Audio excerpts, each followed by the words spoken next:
I now hand over back to Minister Jaishankar. Thank you, Nirmala ji. May I now request G20 Sherpa Amitabh Kant to bring out the major outcomes from the Sherpa track. Thank you, Minister.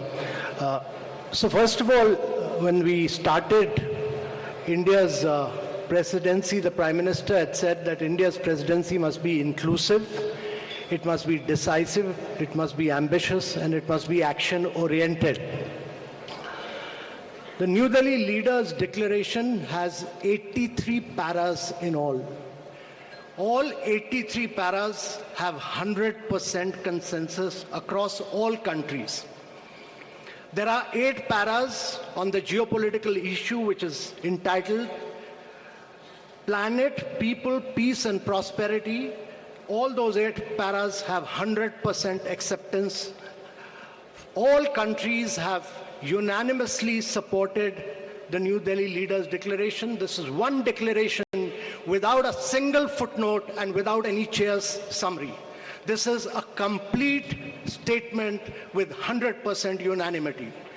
This demonstrates both the Prime Minister's and India's great ability to bring all developing countries, all emerging markets, all developed countries, China, Russia, everybody together on the same table and bring consensus. Secondly, this has been the most ambitious presidency in G20's history ever, because the number of outcomes it has, both the outcomes and the annexed documents are about 112, which is more than 2.5 times which has ever been achieved before. Thirdly, this presidency, if you go through the New Delhi Leaders Declaration, it has a huge India narrative, it has a huge India footprint, whether you look at the Deccan high-level principles on food security, whether you look at the Chennai high-level principles for blue ocean economy, whether you look at the Goa roadmap for tourism, whether you look at the Gandhinagar implementation roadmap for land restoration or Jaipur call for enhanced MSMEs, all this will leave a huge footprint of India in G20. So one of the key achievements to my mind, one is that we've achieved a very major green development pact in today's world of climate action and climate finance. Every single country has come together to focus on green development pact, which has financing, which has focused on global greenhouse gas emission by 43% by 2030, which has a doubling provision of adaptive finance by 2025, which has a global biofuel alliance, which has completely new principles of life for sustainable development, which has ending plastic pollution, which has reducing disaster risk, and a whole lot of other components put together as the Green Development Pact of the leaders of G20 countries for a greener world of tomorrow. Secondly, there is a huge focus on accelerating progress on sustainable development goals because the COVID had hit a vast segment of our population. There's a G20 action plan to accelerate progress on SDGs. There is a huge focus on education, health, nutrition. There's a huge focus on creative industries like culture as a transformation for SDGs.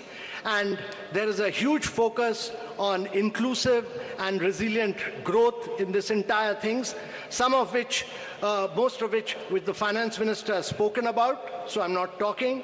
But I think one of the biggest achievements of this New Delhi Leaders Declaration is what we've achieved on women-led development with a massive focus on women empowerment and gender equality. And this focuses on reducing labor force participation gap, bridging the gender digital divide. There's a huge focus on gender inclusive climate action. There's a completely big focus on women's food security, nutrition and well-being. And we've created a new working group on empowerment of women, which Brazil will carry forward. There's the next key big focus has been on technological transformation and the digital public infrastructure. Before we started our presidency, there was a vacuum on the digital world. There was no definition of digital public infrastructure. There was no framework. Both the definition and the framework has been accepted by G20, and for the first time, there is a new financial architecture for digital public infrastructure. There's also a global digital public infrastructure repository. There's a huge new focus. For the first time in the world, the G20 leaders have focused on artificial intelligence. They have focused on cybersecurity. Also, I would say that one of the key aspects of this presidency has been its focus on developing and emerging markets. No document of G20 has had such an immense focus on developing and emerging markets and the voice of the global south as this particular document has. This is a document of the global south. This is a document of the developing countries which came together and spelled out their priorities. And India has been the spokesperson of all the global south and spelled out their priorities in this document. This document also condemns terrorism. It denies terrorist groups safe haven and freedom of operation and many other things. But let me assure you that for the planet, there are several new initiatives on climate and health, and this has been an inclusive G20. This has been a very a G20 where the leaders give a direction to global agendas, and this has laid the foundation for very bold action. But more than anything else, it has amplified the voice of global south. It has also demonstrated that India has a huge capacity of bringing the world together and leading the world in developmental and geopolitical issues as well. So thank you very much, ladies and gentlemen. Thank you, Amitabh. Following up on my colleagues, let me add a few more remarks. While noting that the G20 is not the platform to resolve geopolitical and security issues, the leaders recognized that they can have significant consequences for the global economy.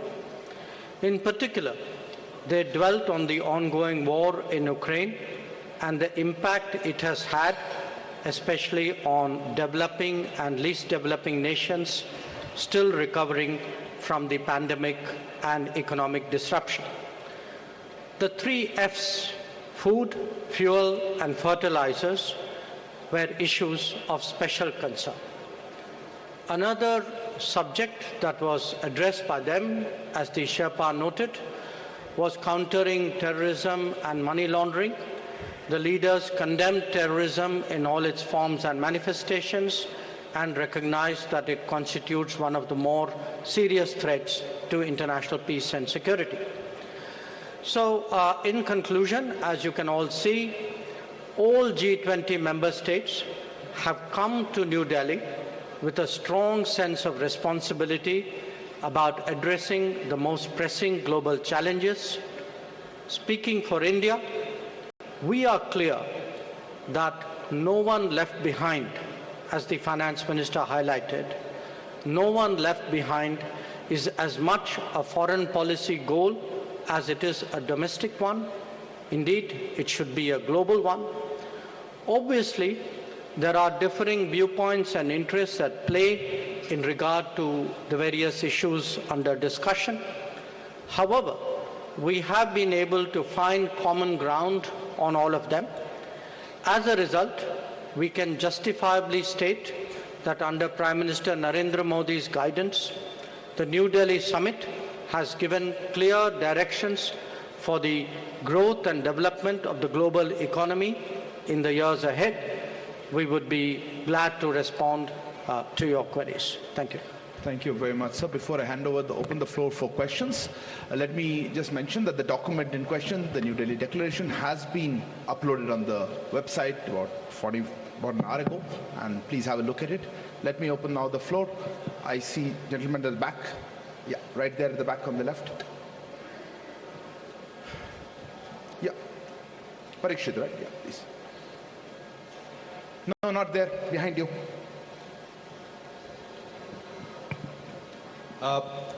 One question to... Please introduce yourself and the organization. I'm Parikshit Luthra from CNBC TV18. My question to Minister Jaishankar and G20 Sherpa Amitabh Kant and also Finance Minister Nirmala Sitharaman.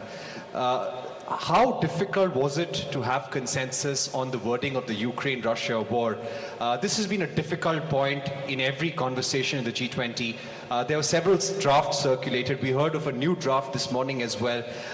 Were there any countries which actually helped India in bringing consensus on the table?